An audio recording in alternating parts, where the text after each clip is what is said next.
ஜெபம் பண்ண கடவோம்.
நீதிபதியாகிய இயேசு கிறிஸ்து நமக்காக பிதாவிடம் பரிந்து பேசுகிறவராய் இருக்கிறார்.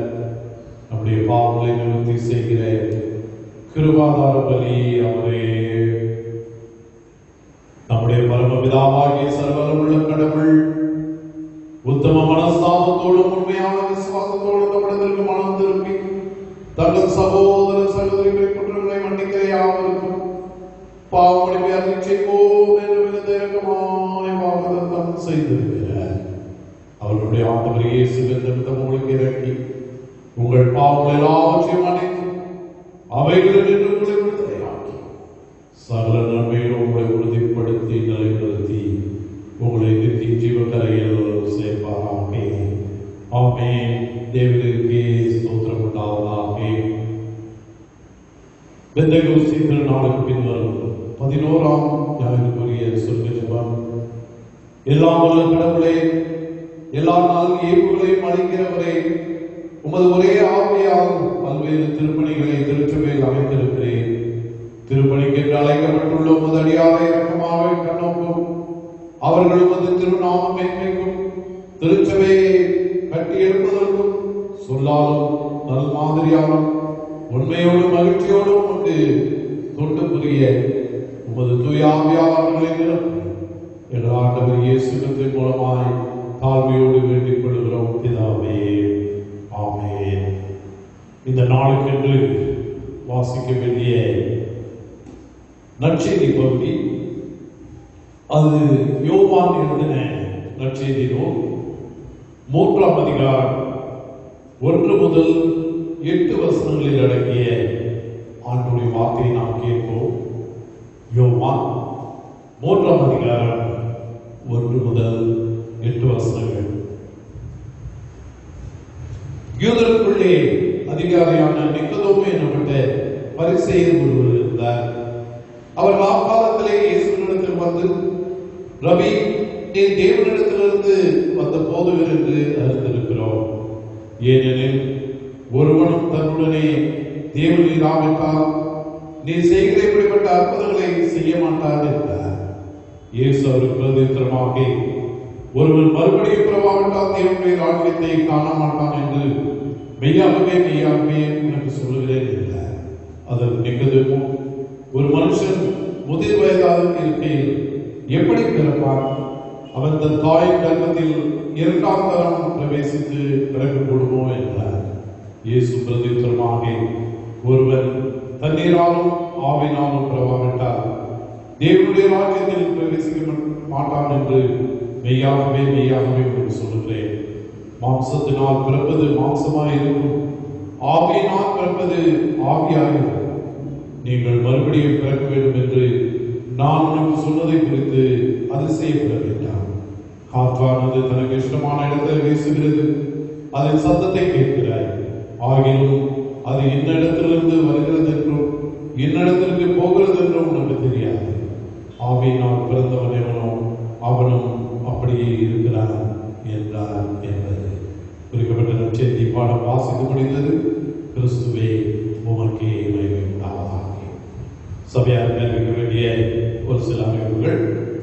தொடர்ந்து காணொளி வாயிலாக ஒவ்வொரு வாரமும் ஆராதனைகள் நடைபெறும். மாத்திரமல்ல, ஒவ்வொரு நாள் காலையிலே விடியலின் சிந்தனை என்ற ஒரு ஜெபம் நம்முடைய CSI யூனியன் சர்ச் போத்தனூர் என்ற முகநூல் வழியாக ஒளிபரப்பப்படுகிறது. அதிகாலை 4 மணிக்கு யூடியூப் வழியாகவும் அது ஒளிபரப்பப்படுகிறது. என்னுடைய முகநூலிலும் அது வெளிவருகிறது. சபையார் ஒவ்வொரு நாளும் அந்த ஜெபத்தை நீங்கள் பார்த்து ஆசீர்வாதத்தை பெற்றுக்கொள்ளும்படியாக நான் உங்களை அன்போடு கேட்டுக்கொள்கிறேன். உங்களில் பலர் உங்களுடைய மாத சந்தா மற்றும் இதர காணிக்கைகளை கொண்டு வந்து நீங்கள் படைக்கின்றீர்கள். தொடர்ந்து உங்களுடைய மாத சந்தா காணிக்கைகளினாலே நாளைக்கு ஊழியர்களை காணும்படியாக உங்களை அன்போடு கூட நான் கேட்டுக்கொள்கிறேன். திருமண அறிவிப்பு. கோவை திருமணம் போத்தனூர் ஐக்கிய ஆலயத்தை சார்ந்த திரு K.A. ஜான் கிறிஸ்டியன் குமாரன் செல்வன் ஜே நவீன் என்பவரும் நம்முடைய திருச்சபையை சார்ந்த திரு கிருபாகர பாபு என்பவரின் குமாரத்தி செல்வி கே ஷர்லின் என்பவரும் திருமணம் செய்து கொள்ள போகிறார்கள் உங்களுக்கு அறிவிக்கிறேன். இனி இவர்களுக்கு மூன்றாம் அறிக்கை. தென்னிந்திய திருச்சபை கோவை திருமண்டலம் சிஎஸ்ஐ ஐக்கிய ஆலயத்தை சார்ந்த திரு சிவகுமார் என்பவரின் குமாரன் செல்வன் ரஞ்சித் சிவகுமார் என்பவரும் கோவை சிஎஸ்ஐ கிருஷ்ணாதர் ஆலயம் டிவிஎஸ் நகரை சார்ந்து காலம் சென்ற எஸ் ஆனந்த் என்பவரின் குமாரத்தி செல்வி கே ஏ சுபர்ணா என்பவரும் திருமணம் செய்து கொள்ள போகிறார்கள் என்று உங்களுக்கு அறிவிக்கிறேன். இது இவர்களுக்கு மூன்றாம் அறிக்கை. தென்னிந்திய திருச்சபை கோவை திருமண்டலம் போத்தனூர் சிஎஸ்ஐ ஐக்கிய ஆலயத்தை சார்ந்து திரு ஜி ஜி செல்வகுமார் என்பவரின் குமாரத்தி செல்வி எஸ் பிரின்சி என்பவரும் கும்பகோணம் ஓடி கிராஸ் தமிழ் சுவிசேஷ லுத்தரன் திருச்சபையை சார்ந்த திரு எஃப் வில்சன் ஜெயராஜ் என்பவரின் குமாரன் செல்வன் டபிள்யூ சில்வஸ்டர் ஃப்ரெட்ரிக் என்பவரும் திருமணம் செய்து கொள்ள போகிறார்கள் என்று உங்களுக்கு அறிவிக்கிறேன். இது இவர்களுக்கு முதலாம் அறிக்கை வாசித்து இவர்களை திருமணத்தில் இணைக்கக்கூடாதபடி நியாயமான காரணமாக தடையாக உள்ளது யாராவது அறிந்திருந்தால் அதை சபை பெருமானவர்களுக்கு எழுத்து மூலம் தெரிவிக்க வேண்டும். நாம் எந்த வண்ணமாக முதல் முறையாக அறிக்கை வாசித்த பிள்ளைகளுக்காக ஆண்டவரை நோக்கி ஜெபம் செய்வோம். எங்கள் அன்பு நிறைந்த நல்ல ஆண்டவரே, திருமணத்தை ஆண்டவராக நீர் ஏற்படுத்துகிறேன். அப்படியாக திருமணத்தில் இணைக்கப்பட இன்றைக்கு முதல் அறிக்கை வாசிக்க பெற்ற செல்வி பிரின்சி செல்வன் சில்வஸ்டர் ஃப்ரெட்ரிக் இந்த பிள்ளைகளுக்காக எனக்கு நாங்கள் ஜெபிக்கிறோம். ஆமாண்டவரே, திருமணத்தின் மூலமாக ஒரு குடும்பமாக இணைக்கப்பட இந்த பிள்ளைகளை ஆயத்தப்படுத்தும். இந்த நாட்களிலே அதிகமாக நெருங்கி ஜெபிக்கவும் உம்முடைய கரங்களிலே தங்களை அர்ப்பணித்து குடும்ப வாழ்க்கைக்கு தங்களை ஆயத்தப்படுத்திக் கொள்ளவும் நீர் அவர்களை பலப்படுத்தும். எங்கள் ஆண்டவர் இயேசு கிறிஸ்துவின் மூலமாய் வேண்டிக் கொள்கிறோம். எங்கள் நல்ல பிதாவே, ஆமென். பாமாலைகளிலே 329வது பாமாலையை நாம் காண்போம். பாமாலை 329 அருள்நாதாம் நம்பி வந்தே நோக்கவிடவே என்ற பாடலை நாம் பார்ப்போம்.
இந்த நாளிலும் மீண்டுமாக இந்த காணொளி வாயிலாக உங்களை இந்த ஆராதனையை சந்திப்பதிலே நான் மிகுந்த மகிழ்ச்சி அடைகின்றேன்.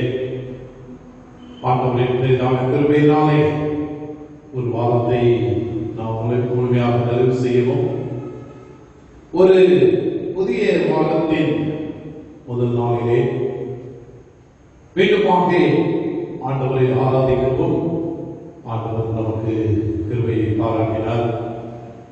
ஆண்டுடைய பெரிதான கிருபையினாலே நேற்றைய தினம் நம்முடைய இந்தியாவின் 74வது சுதந்திர தின விழாவை நாம் நிறைவேற்றும்படியாக ஆண்டவர் கிருபை தந்தார்.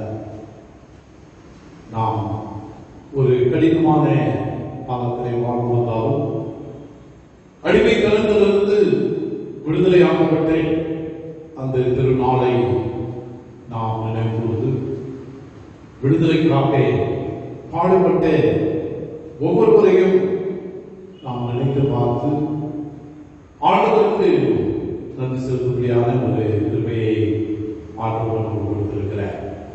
ஒருவேளை இந்த நாளிலே 74வது சுதந்திர தின வாழ்த்துதலையும் நான் உங்களுக்கு தெரிவிப்பதிலே மிகுந்த மகிழ்ச்சி அடைகின்றேன். இந்த நாளிலும் தென்னிந்திய திருச்சபையிலே நாம் சிந்திக்கும்படியாக தெரிந்து கொண்ட ஒரு பொருள் திருமுழுக்கு என்னும் திருவருள் சாதனம், Sacrament of Baptism என்று தென்னிந்திய திருச்சபையிலே ஒரு தலைப்பை கொடுத்திருக்கிறார்கள். திருமுழுக்கு என்னும் திருவருள் சாதனம் என்று சொல்லி இந்த நாளிலே நாம் சிந்திக்கும்படியாக நாம் அழைக்கப்பட்டிருக்கிறோம். ஒருவேளை இன்றைக்கு கிறிஸ்தவ சமுதாயத்திலே நாம் பார்க்கின்ற பொழுது பாப்டிசம் ஞானஸ்நானத்தை குறித்து பல்வேறு விதமான கருத்துக்கள் அங்கே இருப்பதை நாம் எல்லாரும் அறிந்திருக்கிறோம்.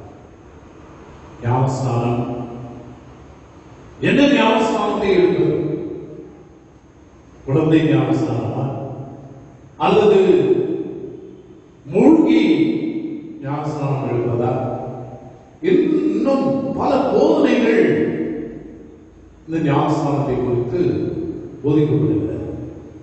மூழ்கி ஞானஸ்நானம் எடுத்தால்தான் நித்திய வாழ்வை பெற்றுக்கொள்ள முடியும், பரலோகத்திற்கு செல்ல முடியும் என்றெல்லாம் போதிக்கிற ஒரு காலகட்டத்தில் நாம் எல்லாரும் வாழ்ந்து கொண்டிருக்கிறோம். ஒருவேளை இன்றைக்கு தென்னிந்திய திருச்சபை மக்கள் ஆகிய நாம் இந்த ஞானஸ்நானத்தை குறித்து ஒரு தெளிவான சிந்தனையை பெற்றுக்கொள்ள வேண்டும் என்ற நோக்கோடு தென்னிந்திய திருச்சபை நமக்கு ஒரு தலைப்பை கொடுத்திருக்கிறது, திருமுழுக்கு என்னும் திருவருள் சாதனம். இதற்கு அடிப்படையாக கொடுக்கப்பட்டிருக்கப்படுகிற வேத பகுதிகள் யாத்ராகமம் 14ஆம் அதிகாரம் 15ஆம் வசனம் முதல் 31ஆம் வசனம் வரை, சங்கீதம் 32, தீத்து 3ஆம் அதிகாரம் 3-8 வசனங்கள், நற்செய்தி பாடமாக வாசிக்க கேட்டேன் யோவான் 1 முதல் 8 வசனங்கள். இவைகளெல்லாம் நாம் ஆழ்ந்து சிந்திக்கின்ற பொழுது திருமுழுக்கு ஞானஸ்நானம் என்பது ஒரு திருவருள் சாதனமாக எப்படி அது ஏற்றுக்கொள்ளப்படுகிறது என்பதை நாம் சிந்திக்கும்படியாக இந்த நாளிலே நாம் அழைக்கப்படுகின்றோம். வாசிக்க கேட்ட நற்செய்தி பகுதியிலே அங்கே நிக்கதோமு என்று அழைக்கப்படுகின்ற ஒரு மனிதரை குறித்து நாம் வாசிக்க கேட்டோம். இந்த மனிதரை குறித்து ஒரு சில காரியங்களை நாம் தெளிவாக புரிந்து கொண்டு அதற்காக ஞானஸ்நானம் எப்படி ஆண்டவர் அவருக்கு திருவருள் சாதனமாக அதை விளக்கி இருக்கிறார் என்பதை நாம் புரிந்து கொள்ளும்படியாக நாம் அழைக்கப்படுகிறோம்.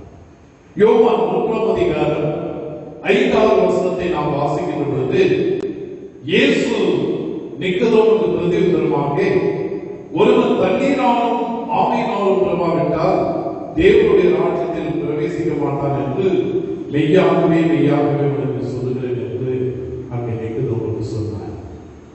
ஒருவேளை இந்த நிக்கதோமை குறித்து ஒரு சில காரியங்களை நாம் புரிந்து கொள்ள வேண்டும். யோவான் 3ஆம் அதிகாரம் 1வது வசனத்திலே நாம் வாசிக்கிற பொழுது இந்த நிக்கதோமு என்று சொல்லப்படுகிற ஒரு மனிதன் ஒரு யூத அதிகாரி, யூதருக்குள்ளே ஒரு சிறந்த பொறுப்பினை வகிக்கக்கூடிய, ஒரு உயர்ந்த பதவி வகிக்கக்கூடிய ஒரு மனிதன் என்பதை இந்த 1வது வசனத்திலே நாம் புரிந்து கொள்கிறோம். மாத்திரமல்ல, இந்த நிக்கதோமு என்று சொல்லப்படுகின்ற மனிதன் பழைய ஏற்பாட்டு காரியங்களை எல்லாம் கற்றறிந்து ஆண்டுடைய கட்டளைகளை எல்லாம் நன்றாக படித்து அதை செயலாற்றிக் கொண்டிருக்கின்ற ஒரு மனிதனாக இருக்கின்றார். ஒருவேளை இந்த மனிதனிடத்தில் தான் ஆண்டவர் பல்வேறு உருவகத்தின் மூலமாக இயேசு நிக்கதோமிடத்திலே பேசுகிறார்.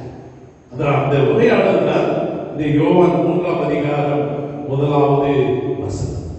இந்த 3வது அதிகாரத்தை நாம் 1வது வசனத்திலிருந்து வாசிக்கலாம்.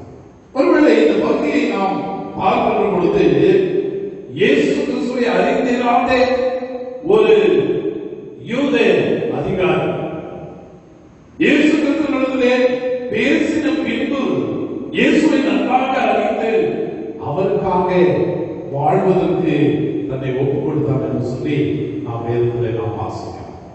யோவான் 19ஆம் அதிகாரத்திலே நாம் வாசிக்கிற பொழுது அங்கே 39 42 வசனங்களை நாம் வாசித்து பார்க்கிற பொழுது அங்கே நாம் வாசிக்கிறோம், இயேசுவானவரின் உடலை அரிமத்தேயா யோசேப்பு என்று சொல்லக்கூடிய அந்த மனிதன் வாங்கி அடக்கம் செய்யும் போது அவரோடு கூட உடல் இருந்தவர் இந்த நிக்கதோமு. ஆண்டவருக்கு ஆண்டவருடைய சரீரத்திற்கு தேவையான சகலவிதமான வாசனை பொருட்களை வாங்கி கொண்டு வந்து அந்த அரிமத்தேயா யோசேப்பு என்ற ஒரு மனிதனோடு கூட இணைந்து ஆண்டவருடைய சரீரத்தை நல்லடக்கம் செய்த ஒரு மனிதன். இவற்றையெல்லாம் நாம் பார்க்கின்ற பொழுது இந்த நிக்கதோமு இயேசுவோடு நெருங்கி வாழ்ந்ததை, இயேசுவின் மேல் கொண்டிருந்த இறைப்பற்றை அங்கே அது வெளிப்படுத்துகிறதாய் காணப்படுகிறது. எபேசியருக்கு எழுதின நிருபத்திலே 4ஆம் அதிகாரம் 5வது வசனத்தை நாம் வாசித்து பார்க்கிற பொழுது அங்கே நாம் எப்படியாக வாசிக்கிறோம், ஒரே கர்த்தரும் ஒரே விசுவாசமும் ஒரே ஞானஸ்நானமும் உண்டு. ஒரே கர்த்தரும் ஒரே விசுவாசமும் ஒரே ஞானஸ்நானமும் உண்டு. இன்றைக்கு திருமுழுக்கு என்னும் திருவுருச்சாதனத்தை குறித்து நாம் சிந்திக்கும்படியாக நாம் அழைக்கப்பட்டிருக்கிறோம். அங்கே சொல்லப்படுகிறது, ஒரே ஆண்டவர், ஒரே விசுவாசம், ஒரே ஞானஸ்நானம். ஆனால் இன்றைக்கு அது பல விதங்களிலே ஒரு விமர்சிக்கக்கூடிய ஒரு பொருளாக கிறிஸ்தவ சமுதாயத்தில் அது இருக்கின்றது. திருமலையிலே நாம் வாசிக்கின்ற பொழுது மத்தேயு 3ஆம் அதிகாரம் 14வது வசனத்திலே நாம் பார்க்கின்ற பொழுது இயேசு ஞானஸ்நானம் பெற்று ஜலத்திலிருந்து கரையேறின உடனே இதோ வானம் அவருக்கு திறக்கப்பட்டது, தேவாவை புறாவை போல் இறங்கி தம்மேல் வருகிறதை கண்டார். அங்கே இயேசுவானவர் அங்கே ஞானஸ்நானம் பெற்றார் என்று சொல்லி அங்கே நாம் வாசிக்கிறோம். மத்தேயு 28ஆம் அதிகாரம் 19வது வசனத்திலே நாம் வாசிக்கிற பொழுது அங்கே ஆண்டவர் நமக்கு எல்லாருக்கும் ஒரு கட்டளை ஏற்படுகின்றார். நீங்கள் புறப்பட்டு போய் சகல ஜாதிகளையும் சீஷராக்கி பிதா குமாரன் பரிசுத்த ஆவியின் நாமத்திலே அவர்களுக்கு ஞானஸ்நானம் கொடுங்கள் என்று சொல்லி அவர் கட்டளை கொடுக்கின்றார். ஒருவேளை இந்த ஞானஸ்நானம் என்று சொல்லப்படுகின்ற இந்த காரியம் ஆதி திருச்சபை தொடங்கி இந்நாள் வரைக்கும் இந்த திருமுழுக்கு என்று சொல்லப்படுகின்ற ஒரு காரியம், ஞானஸ்நானம் பல நிலைகளிலே அது அனுசரிக்கப்பட்டு வருகிறது. அது தண்ணீரில் தண்ணீரை ஊற்றி ஞானஸ்நானம் கொடுப்பது, தண்ணீரிலே மூழ்கி ஞானஸ்நானம் கொடுப்பது, தண்ணீரை தெளித்து ஞானஸ்நானம் கொடுப்பது, தண்ணீரை கழுவி ஞானஸ்நானம் கொடுப்பது, இப்படி ஆதி காலம் தொடங்கி இன்று வரை திருச்சபையிலே இப்படியாக ஞானஸ்நானம் நடைபெற்றுக் கொண்டிருக்கிறது. 1 கொரிந்தியர் 1 அதிகாரம் 13வது வசனத்திலே நாம் வாசித்து பார்க்கிற பொழுது அங்கே பவுல் எப்படி சொல்லுகின்றார்? கிறிஸ்து பிறந்திருக்கிறார், பவுலா உங்களுக்காக சிலுவையில் அறையப்பட்டார், பவுலின் நாமத்தினாலேயே ஞானஸ்நானம் பெற்றீர்கள் என்று சொல்லி அங்கே ஆதிக்க சபையில் இந்த ஞானஸ்நானத்தை குறித்து ஒரு பெரிய தர்க்கம், எப்படி ஞானஸ்நானம் என்பதை குறித்து அங்கே ஒரு தர்க்கம் நடந்ததை நாம் அங்கே பார்க்கின்றோம். அதற்கு பவுல் சொல்லுகின்றார் 17வது வசனத்தை நாம் வாசித்து பார்க்கின்ற பொழுது, ஞானஸ்நானத்தை கொடுக்கும்படி கிறிஸ்து என்னை அனுப்பவில்லை, சுவிசேஷத்தை பிரசங்கிக்கவே அனுப்பினார். கிறிஸ்துவின் சிலுவை வீணாய் போகாதபடிக்கு சாதுரிய ஞானம் இல்லாமல் பிரசங்கிக்கவே என்னை அனுப்பினார். எங்கே பவுல் தெளிவாக சொல்லுகின்றார், ஞானஸ்நானம் கொடுப்பதற்காகவே அங்கே ஆண்டவர் என்னை அனுப்பவில்லை. ஆனால் இன்றைக்கு சொல்லப்படுகின்ற காரியம், ஞானஸ்நானம் பெற்றால் தான் நீ பரலோகம் செல்ல முடியும். ஞானஸ்நானம் பெற்றவர்கள் எல்லாம் தூய்மையானவர்கள் என்று சொல்ல முடியாது. ஞானஸ்நானம் என்று சொல்லப்படுகின்ற ஒரு சடங்கு, இது வெளிப்படையான ஒரு அடையாளம். கிறிஸ்துவின் அன்பு, தாழ்மை, தூய்மை, அவருக்காக சாட்சியாக வாழ்தல் போன்ற காரியங்களை வெளிப்படுத்தும் போதுதான் இந்த ஞானஸ்நானம் ஒரு திருவருள் சாதனமாக மாறுகிறது. நாள்தோறும் ஞானஸ்நானம் பெற்றவர்கள் கிறிஸ்துவின் அன்பை வெளிப்படுத்துகிற பொழுது, கிறிஸ்துவின் தாழ்மையை வெளிப்படுத்துகிற பொழுது, அவருக்காக சாட்சியாக வாழ்கிற பொழுது, இந்த ஞானஸ்நானம் என்பது ஒரு திருவருள் சாதனமாக, சாக்ரமெண்ட், ஒரு பரிசுத்த ஒரு காரியமாக அது மாறுகிறது என்பதை இந்த நாளிலே நாம் புரிந்து கொள்ளும்படியாக நாம் அழைக்கப்படுகின்றார். ஏதோ தண்ணீரை மூழ்கி நாம் எடுத்தவுடனே நாம் பரிசுத்தவான் என்று சொல்ல முடியாது. அதைதான் நமக்கு இந்த தலைப்பு தெளிவாக சொல்லுகின்றது. திருமுழுக்கு என்னும் திருவருள் சாதனம். இந்த திருமுழுக்கு எல்லாரும் இருக்கிறார்கள், ஆனால் எல்லாரும் அந்த பரிசுத்தமான வாழ்க்கை வாழ்கின்ற பொழுதுதான் அது ஒரு சாக்ரமெண்ட் ஆஃப் பேப்டிசம், பரிசுத்தமான ஒரு காரியமாக அது மாறுகிறது. இங்கே நாம் வேதத்திலே வாசிக்கின்ற பொழுது திருமுழுக்கினால் மறுபடியும் பிறக்கும் அனுபவம், அதைதான் ஆண்டவர் அங்கே சொல்லுகின்ற யோவான் 3 அதிகாரம் 5வது வசனத்திலே வாசிக்கிற பொழுது, ஒருவன் தண்ணீராலும் ஆவியினாலும் பிறவாவிட்டால் தேவனுடைய ராஜ்யத்திலே பிரவேசிக்க மாட்டான் என்று மெய்யாகவே மெய்யாகவே உனக்கு சொல்லுகிறேன் என்று சொல்லுகிற ஒரு காரியம். ஆனால் இங்கே இந்த நிக்கோதேமு கேட்கின்றார். 3வது வசனத்திலே ஆண்டவரிடத்தில் கேட்கின்றார். ஆண்டவர் சொல்லுகிறார், நீ மறுபடியும் பிறக்க வேண்டும், பிறவாவிட்டால் தேவனுடைய ராஜ்யத்தை காண முடியாது என்று சொல்லி. ஆனால் ஆண்டவர் சொல்றாரு, நீ மறுபடியும் பிறக்க வேண்டும் என்று சொன்னால் தண்ணீரினாலும் ஆவியினாலும் நீ பிறக்க வேண்டும். ஒருவேளை தண்ணீரும் ஆவியும் என்று நாம் சொல்லுகிற பொழுது எல்லாரும் நாம் நினைத்துக் கொள்கின்றோம், தண்ணீரிலே மூழ்கி எழுந்தால்தான் நாம் மறுபடியும் பிறந்தோம் என்று சொல்லி. ஆனால் திருமறையிலே நாம் பார்க்கின்ற பொழுது இந்த தண்ணீரும் தூய ஆவியும் என்பது இறைமகன் கடவுளின் மகிமையை வெளிப்படுத்துகின்ற அனுபவம் திருமறையிலே சொல்லப்படுகிறது. தண்ணீரும் ஆவியும் கடவுளின் மகிமையை வெளிப்படுத்துகின்ற ஒரு காரியமாக திருமறையிலே நாம் வாசிக்கின்றோம். ஏசாயா 44ஆம் அதிகாரத்தில் 3வது வசனத்தை நாம் வாசித்து பார்க்கின்ற பொழுது அங்கே ஏசாயா தீர்க்கதரிசி சொல்கின்றார், தாகம் உள்ளவன் மேல் தண்ணீரையும் வறண்ட நிலத்தின் மேல் ஆறுகளையும் ஊற்றுவேன், உன் சன்னதியின் மேல் என் ஆவியையும் உன் சந்தானத்தின் மேல் என் ஆசீர்வாதத்தையும் ஊற்றுவேன். இங்கே பார்க்கின்ற பொழுது தண்ணீரும் தூய ஆவியும் என்பது கடவுளின் மகிமையை வெளிப்படுத்துகின்ற ஒரு உருவகத்தை. இதனால் இங்கே இயேசு தெளிவாக சொல்லுகின்றார், தாகமுள்ளவன் மேல், கடவுளை பின்பற்றுகிறவன் மேல், கடவுளுக்காக காத்திருக்கிறவன் மேல் தண்ணீரையும் அங்கே கடவுளுடைய ஆவியையும் ஊற்றுவேன் என்று சொல்லுகின்ற ஒரு காரியம். அதாவது மறுபடியும் பிறக்க வேண்டும் என்று ஆண்டவர் சொல்லுகிறது.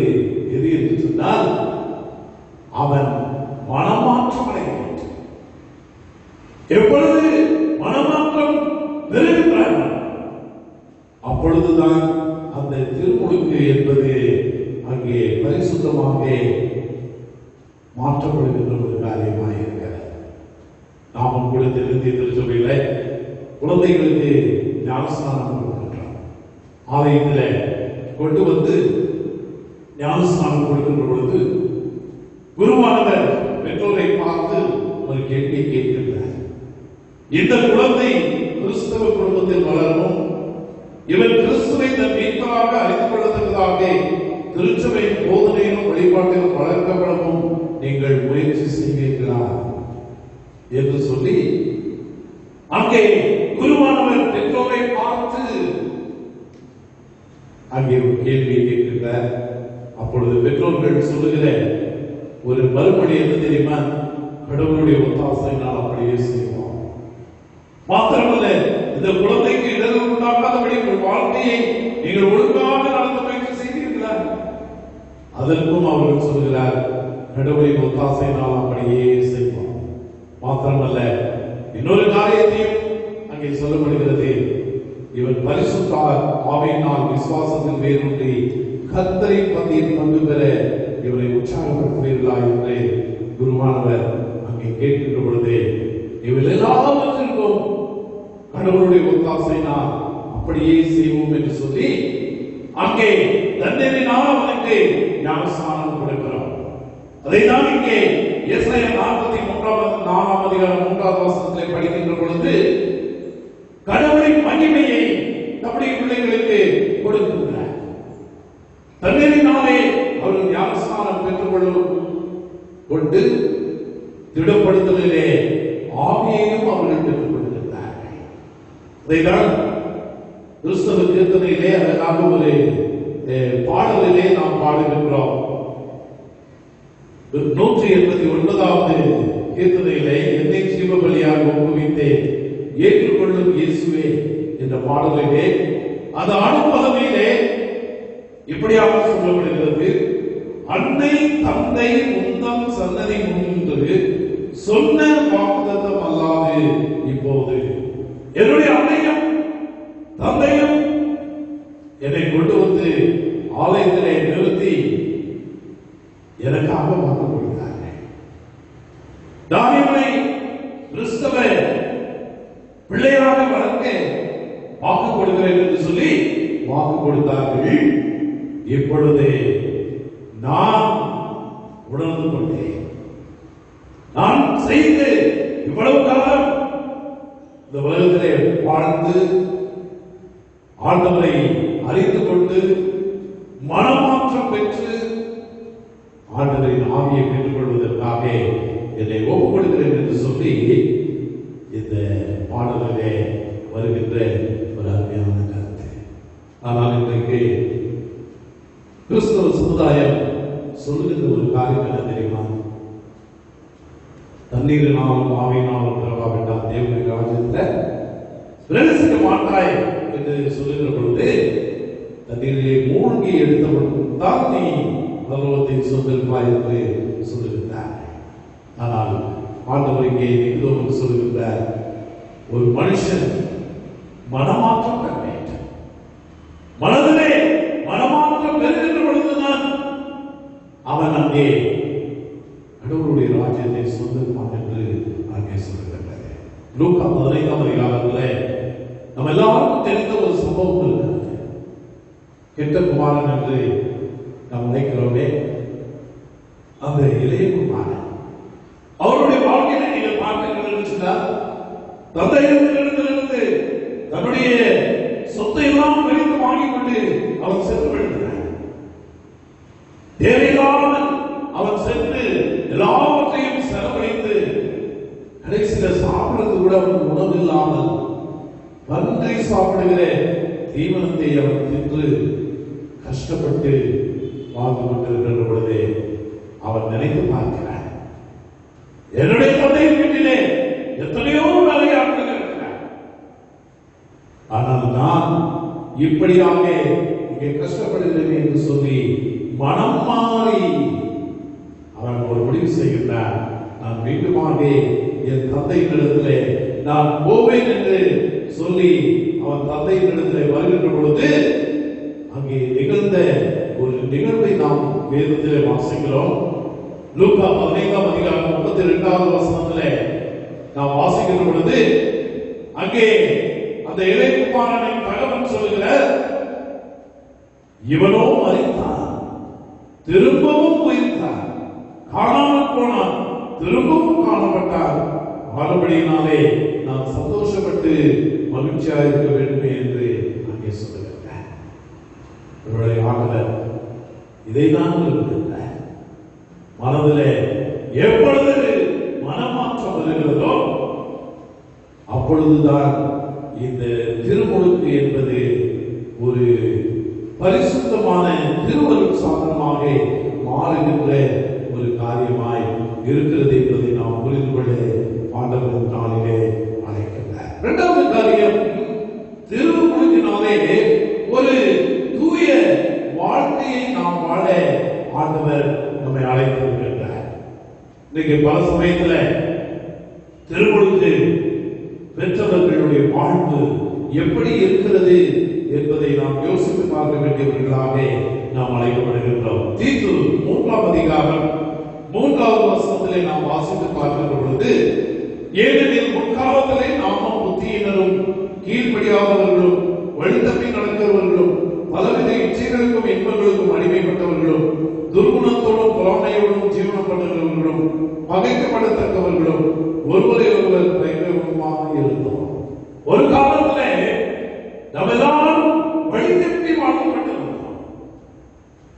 ஆனால் என்றைக்கு ஞானஸ்நானம் பெற்றோமோ அன்றைக்கு நாம் ஆண்டுடைய பிள்ளைகளாக ஒரு தூய்மை வாழ்வுக்குள்ளாக நாம் வாழ்வதற்காக நாம் அழைக்கப்படுகிறார். அதைதான் குருவானவர் கேட்கின்ற, இந்த குழந்தையை நீ ஒழுங்காக வளர்ப்பதற்கு முயற்சி செய்வேயா?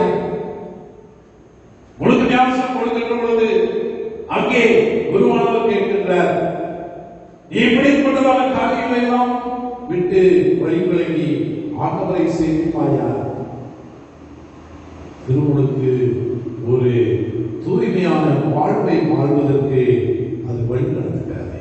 மாத்திரமல்ல, கலாத்தியர் 5ஆம் அதிகாரம் 16வது வசனத்திலே நாம் வாசிக்கிற பொழுது அங்கே நாம் எப்படியாக நாம் வாசிக்கிறோம், பின்னும் நாம் சொல்லுகிறது என்னவெனில், ஆவிக்கேற்றபடி நடந்து கொள்ளுங்கள், அப்பொழுது மாம்ச இச்சையை நிறைவேற்றாதிருப்பீர்கள். திருமுழுக்கு பெற்றவர்கள் ஆண்டுடைய பிள்ளைகளாக ஆவியை பெற்றுக் கொள்கிற பொழுது கடவுளுடைய பிள்ளைகளாக தூய்மையான வாழ்வு வாழ முடியும். தூய்மையான வாழ்வு எது என்பது என்ன என்பதை இந்த கலாத்தியர் 5ஆம் அதிகாரம் 22ஆம் வசனத்திலிருந்து நாம் வாசிக்கிறோம். ஆவியின் கனிகளை அவர்கள் பெற்றுக் கொள்கிறார்கள் என்று சொல்லி நாம் அந்த அதிகாரத்தில் வாசிக்கிறோம். ஒருவேளை திருமுழுக்கு பெற்று ஆவியின் கனிகளை வெளிப்படுத்தாவிட்டால் அது ஒரு சாக்ரமெண்ட், பரிசுத்தமான ஒரு காரியமாய் இருக்காது என்பதை நாம் புரிந்து கொள்ளும்படியாக நாம் அழைக்கப்படுகின்றோம். ஆப்பிரிக்காவில் பணி செய்த டாக்டர் C.T. ஸ்டட் என்று சொல்லக்கூடிய ஒரு தெய்வ மனிதர் ஒவ்வொரு நாளும் தன்னுடைய பணியை முடித்து இரவு நேரத்தில் படுக்கைக்கு செல்வதற்கு முன்பதாக ஒரு மெழுகுவர்த்தியை வைத்து அவர் வேதத்தை படித்துக் கொண்டிருந்தார். அவர்களை பார்த்த அவருடைய நண்பர்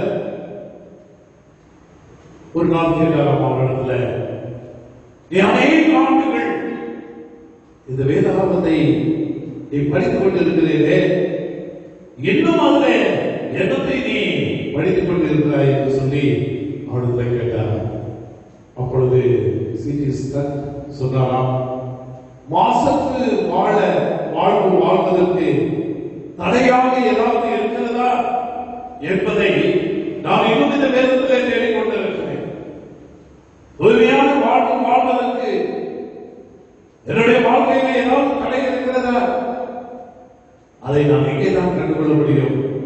வேதத்தில் தான் கண்டுகொள்ள முடியும் என்று சொல்லி அவர் சொன்னார்.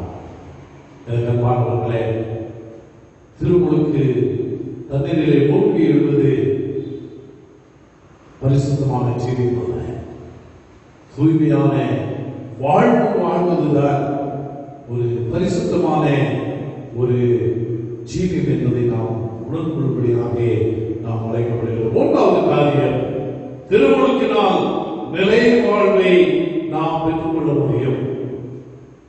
திருமுழுக்கினாலே நாம் நிலை வாழ்வை பெற்றுக்கொள்ள முடியும். யோவான் 3ஆம் அதிகாரம் 15வது வசனத்திலே நாம் வாசித்து பார்க்கிற பொழுது அங்கே நாம் வாசிக்கிறோம், தன்னை விசுவாசிக்கிறவன் எவனோ அவன் கெட்டு போகாமல் நித்திய ஜீவனை அடைபடிக்கு உயர்த்தப்பட வேண்டும் என்று அங்கே சொல்லுகின்றார். தன்னை விசுவாசிக்கிறவன் எவனோ அவன் கெட்டு போகாமல் நித்திய ஜீவனை அடைய அங்கே உயர்த்தப்பட வேண்டும் என்று சொல்லி அங்கே சொல்லுகின்றார். இந்த திருமுழுக்கு பெற்றுக் கொள்கிறவர்கள் கிறிஸ்துவின் மரணம் உயிர்த்ததிலே இவர்கள் பங்கு கொள்கிறவர்களாக இருக்கிறார்கள்.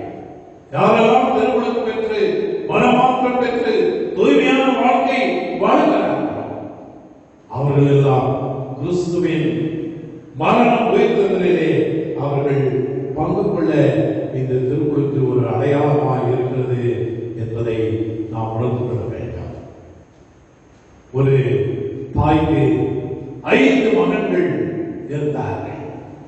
அந்த தாயினுடைய அழைப்பு, அவர்களுக்கு கடவுளுடைய அழைப்பு என்று சொன்னால், சீனாவிலே அழைத்துக் கொண்டிருக்கின்ற அந்த மக்களுக்கு ஆண்டுடைய செய்தியை சொல்ல வேண்டும் என்று சொல்லி ஆண்டுடைய அழைப்பு வந்தது. உடனே அந்த தாய் தன்னுடைய மூத்த மகனை சீனாவுக்கு அனுப்பினார். அங்கே அந்த சீன மக்கள் அந்த மகனை அடித்து கொன்று போட்டார்கள், ரத்த சாட்சியாக மதித்தார். தாய் மீண்டுமாக தன்னுடைய 2வது மகனை அனுப்பினார்கள். அவனையும் அந்த சீன மக்கள் அடித்து ரத்த சாட்சியாக கொண்டு போட்டார்கள். இப்படியாக ஒருவர் பின்னாக ஒருவர் சீன தேசத்திற்கு போய் மறித்து போனார்கள். இந்த தாயின் அருகில் இருந்தவர்கள் இதை பார்த்துக் கொண்டே இருந்தார்கள். 5 மகன்களும் அழித்து போன பின்பு இந்த தாய் கதறி அழுதார். அருகில் இருந்தவர்கள் கேட்டார்கள், 4 பேர் இறந்து போனவுடன் நீ அழுகவே இல்லை, ஆனால் 5வது மகன் இறந்து போனவுடனே நீ இப்படி அழுகிறாயே என்று சொல்லி அங்கே அந்த தாயிடத்தில் அவருடைய அருகில் இருந்தவர்கள் கேட்டபோது அந்த தாய் சொன்னாலாம், 5 பேர் எனக்கு மகன்கள் இருந்தார்கள், நான் 5 பேரையும் ஆண்டவருக்காக அனுப்பினேன், இனி நான் யாரை அனுப்ப போகிறேன்? ஆண்டவருக்காக நற்செய்தியை சொல்வதற்கு இனி அனுப்புவதற்கு யாருமே இல்லையே என்று சொல்லி அனுப்புகிறேன், இல்லையே என்று சொல்லி அழுகிறேன் என்று சொல்லி நானே புறப்பட்டு போகிறேன் என்று சொல்லி இவர்கள் சீன தேசத்திற்கு போனார்களாம். சீன தேசத்தில் இருந்த மக்கள் இவர்கள் யார் என்று கட்டுப்பட்டு அந்த தாயை பார்த்து சொன்னார், சொன்னார்களாம், நாங்கள் உங்களை நேசிக்கிறோம், நீங்கள் 5 பேர் மகன்களை எனக்கு கொடுத்திருக்கிறீர்கள், உங்களுக்கும் இதே விதிதான் வரப்போகிறது, தயவு செய்து நீங்கள் நாட்டை விட்டு போங்கள் என்று அந்த தாய் நடத்துல சொன்னார்களாம்.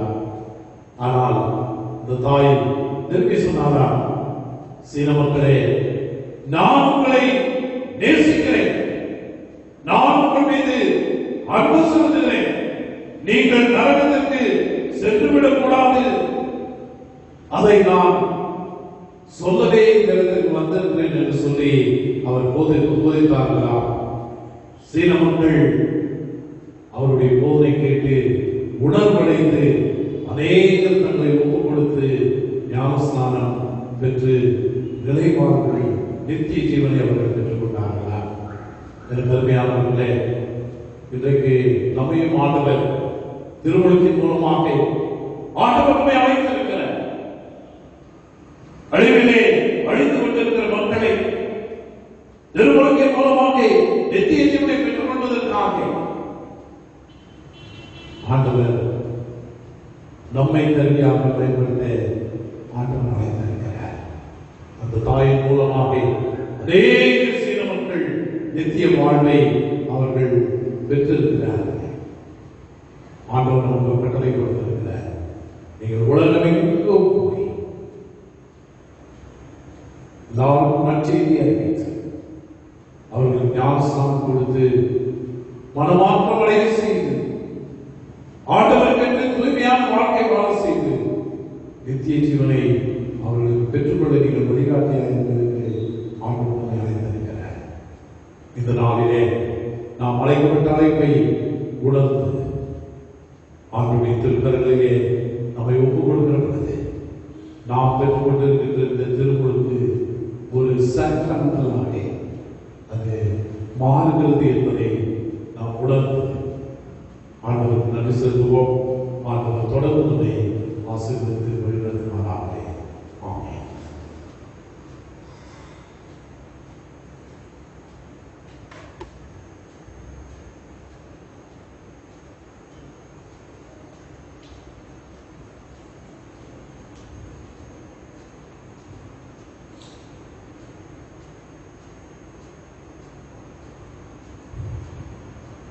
ஆண்டவருடைய வார்த்தை கேட்கலாம். யாவரும் எடுத்து நின்று நம்முடைய விசுவாசத்தை நிச்சய விசுவாச பிரமாணத்தின் மூலமாக பயன்படுத்தி கூட நாம் நேரிடுவோம். வானத்தையும் பூமியையும் காணப்படாதமான எல்லாவற்றையும் படைத்தவராய் இருக்கிற சிறுவர்களோட பிதாவாகிய உலகிற விசுவாசிக்கிறேன். ஒரே கர்த்தருமாய் தேவனுடைய ஒரு பேரனுமாய் இருக்கிறேன். இயேசு கிறிஸ்து விசுவாசிக்கிறேன். அவர் சகலரோடும் நமது பிதாவாக ஜெபிக்கப்பட்டவர், தெய்வத்தில் தெய்வமானவர், ஜோதியில் திருதியானவர், மெய்தேனானவர், உண்டாகப்படாமல் ஜெபிக்கப்பட்டவர், பிதாவுடையவர், தன்னுடையவர், சகலத்தை உண்டாக்கினவர், மனிதராகவும் நமக்கு ரட்சிப்புண்டாகவும் அமர்ந்திருந்தே பரிசுத்தாவினாலே கல்யாணம் நிறுத்தி பண்ணினார். நமக்காக காலத்தில் சிறு நிறைய பாடப்பட்டு அடக்கப்பட்டார். வேத வாழ்க்கையின்படி 3ஆம் நாள் கொடுத்திருந்தார். பரமத்துக்கு ஏறி வாசலை வச்சிருக்கிறார். மற்ற ஞாயிற்கு மைப்படி திரும்புவார். அவருடைய ராட்சியத்திற்கு முடிக்கிறது. கர்த்தருமாய் ஜீவனை கொடுக்கிறவருமாய் பிதாவுடன் குமாரனுடன் புறப்படுவருமாய் பிதாவுடன் குமாரனுடன் சொல்லிக்கொள்வருமாய் தீர்க்கதரிசி மூலமாக உத்தரமாய் இருக்கிற பரிசுத்தவான்களை விசுவாசிக்கிறேன். ஒரே பரிசுத்தவான் அப்போஸ்தலர் திருச்சபை உண்டு விசுவாசிக்கிறேன். பாவமனை மீது நியமிக்கப்பட்டவரை ஞானஸ்நானத்தை எடுக்கிறேன். மரித்தோர் உயிர்த்தெழுதலும் வருகைக்கு காத்திருக்கிறேன். ஆமென். நாம் யாவரும் நின்றபடியே கீர்த்தனைகளிலே 99வது கீர்த்தனையை நாம் பார்ப்போம். கீர்த்தனை 99. ஆவியை அருளுமே சுவாமி என காய்வு கொடுத்து வானத்தின் அது செய்த பாடலை நாம்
விசுவாசத்தினாலே ஆண்டுடைய சரீரத்தையும் ரத்தத்தையும் நாம் பெற்றுக்கொள்ள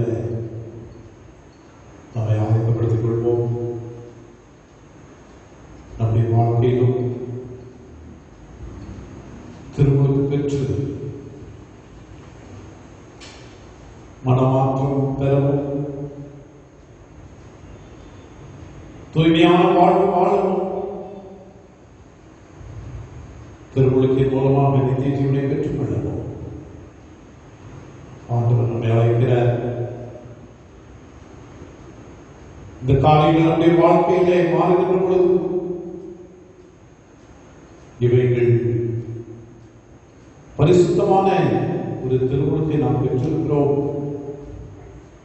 என்ற உணர்வோடு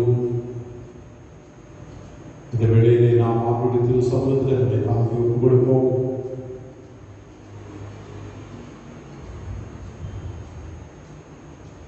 ஆண்டுடைய சரீரமும் ரத்தமும்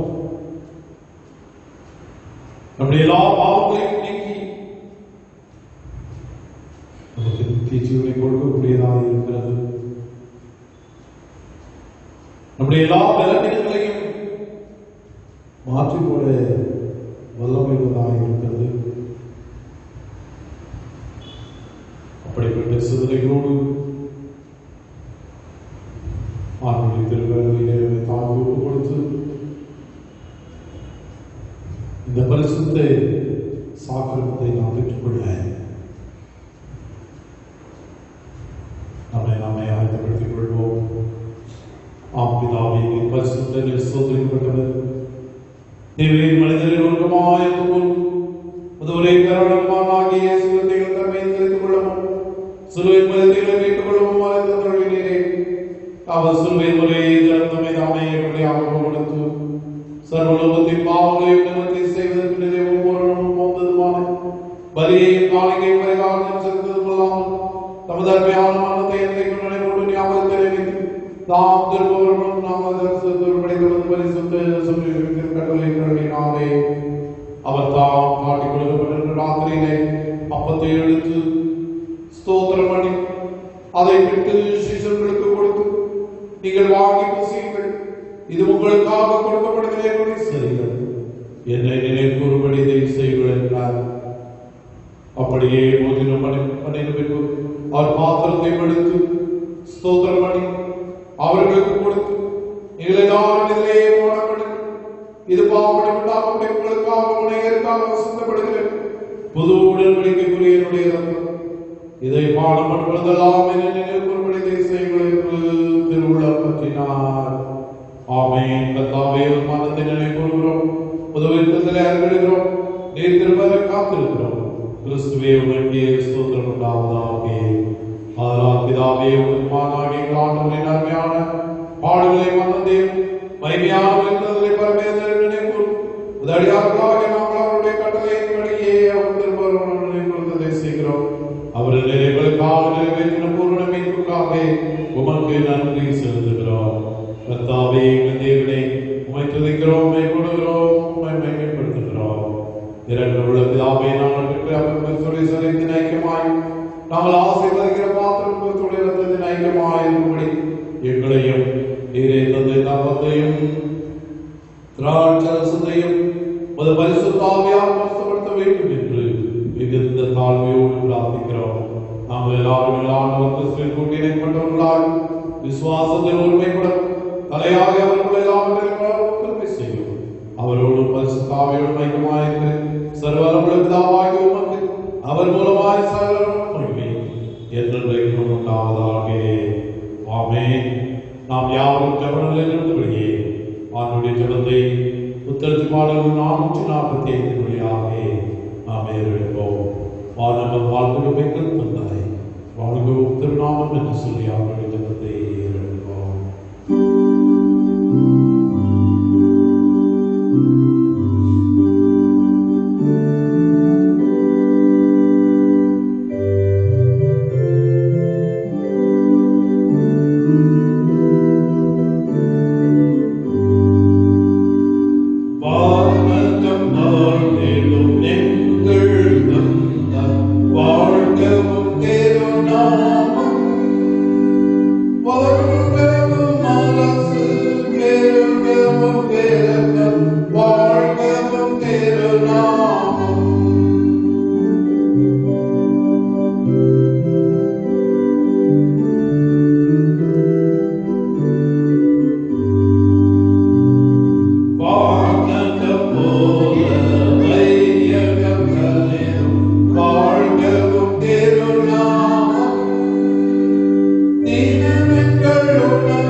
விசுவாசத்தினாலே அவருடைய சரீரத்தை ரத்தத்தை பெற்றுக்கொண்டவர்களாகிய நாம் யாரும் சேர்ந்து அவர்களுடைய நன்றிகளை ஏறெடுப்போம்.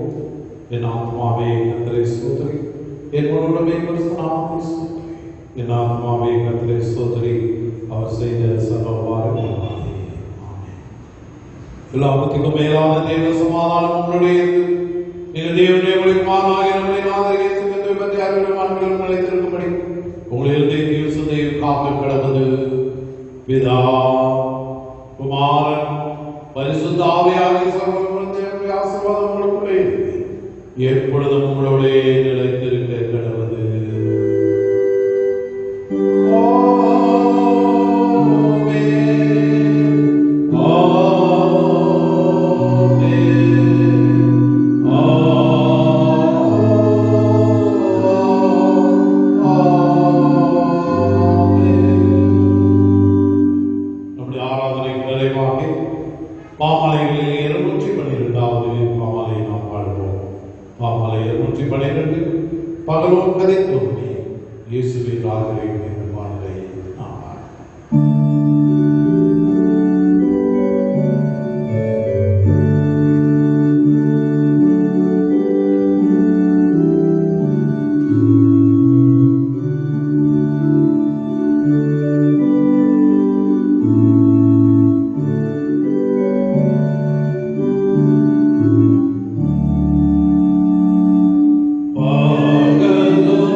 சமாதானத்தின் தேவன் உங்கள் ஒவ்வொருவரை தாங்கி வருகிறார்.